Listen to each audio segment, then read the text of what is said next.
ఈవీఎంలను రద్దు చేసి బ్యాలెట్ ని పునరుద్ధరించాలని తాను ఇందిరా పార్క్ సమీపంలోని ధర్నా చౌక్ వద్ద 5 రోజుల దీక్ష చేయాలని సంకల్పిస్తే తనకు 1 రోజు దీక్షకు అనుమతి ఇచ్చారని 30వ తేదీన తాను ధర్నా చౌక్ వద్ద దీక్ష చేపట్టనున్నట్లు ఐ&పిఆర్ డిపార్ట్మెంట్ విశ్రాంత అధికారి శ్యామ్ ప్రసాద్ తెలిపారు.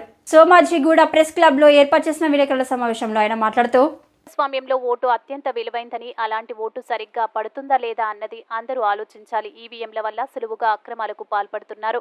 ప్రజల్లో ఈవీఎంలపై ఎన్నో అనుమానాలు ఉన్నాయన్నారు. ఈవీఎంలు దుర్వినియోగం అవుతున్నాయని ఈసీ సభ్యుల ఎంపిక కమిటీలో సుప్రీం ప్రధాన న్యాయమూర్తిని పక్కన పెట్టడం, ప్రతి విషయంలో సాంకేతిక నిపుణులపై ఆధారపడడం వల్ల ప్రజల్లో ఈవీఎంలపై అనుమానాలు నెలకొన్నాయని ఆయన అన్నారు. తన చివరి రోజు దీక్ష ఉదయం నుండి సాయంత్రం వరకు ధర్నా చౌక్ వద్ద చేపడుతున్నట్లు ఆయన తెలిపారు. ఆ తర్వాత సియు ఏం చేస్తుంది, ఈ వీవీప్యాట్ మిషన్ ఉంటుంది కదా, ఈ వీవీప్యాట్ మిషన్ కి నువ్వు ప్రింట్ అయ్యి స్లిప్ అని చెప్తుంది. ప్రింట్ వేసిన తర్వాత నేను ప్రింట్ వేసాను అని చెప్పి మళ్ళీ సియుకి చెప్తుంది. ఈ వీవీప్యాట్ కమ్యూనికేషన్ అవుతుంది. చెప్పిన తర్వాత మళ్ళీ సియు నువ్వు దాన్ని కట్ చేసి పడేసేయి అని చెప్పి, కట్ చేసి పడేసేసి అని చెప్పిన తర్వాతే ఆ పోయి మనం నొక్కింది సియులో రికార్డ్ అవుతుంది. వాళ్ళ పిక్చరే మాట్లాడండి సార్.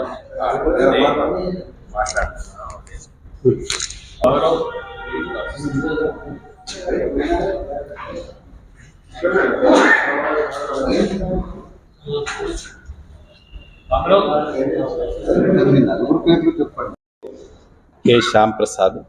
నేను ఇన్ఫర్మేషన్ అండ్ బ్రాడ్కాస్టింగ్ మినిస్ట్రీలో 30 ఏళ్ళు సర్వీస్ చేసి రిటైర్ అయ్యాను. ఈ రోజున ఈవీఎం మిషను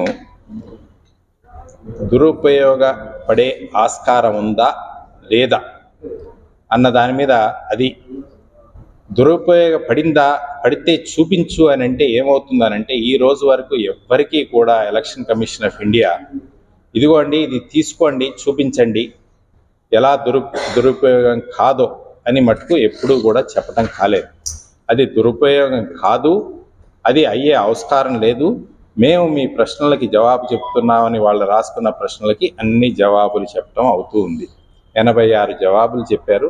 ఆ 86 జవాబుల్లో చాలా వరకు దోవ పట్టించే విషయాలనే వాళ్ళు ఉచ్చరించడం అయింది.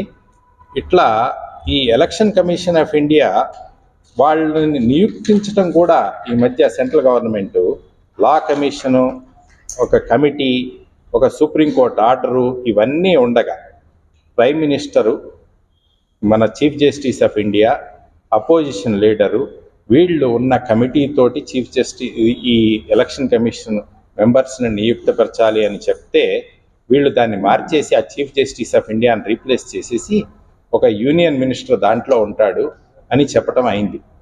చీఫ్ జస్టిస్ ఆఫ్ ఇండియా స్తోమత యూనియన్ మినిస్టర్ కంటే ఎక్కువే అని నేను అనుకుంటున్నాను.